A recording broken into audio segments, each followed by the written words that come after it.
मन म्हणजे एका माकडाप्रमाणे असते. माकड जेव्हा झाडावर असते तेव्हा एका फांदीवरून दुसऱ्या फांदीवर एका क्षणात जाते, इकडून तिकडे सतत उड्या मारत असते.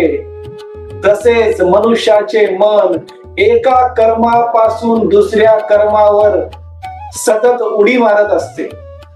एक कर्म झाले की दुसरे, त्यानंतर तिसरे, असे दिवसभरामध्ये अनंत शारीरिक कर्म, मानसिक कर्म, बौद्धिक कर्म करणारे हे मन एका ठिकाणी कधीही शांत बसत नाही, आणि ते म्हणजे त्या माकडाप्रमाणे. मनाचे वर्णन अजून एका उदाहरणाद्वारे समजून सांगायचे असेल तर मन म्हणजे वायू प्रमाणे असते. वायू जसा क्षणात एका ठिकाणी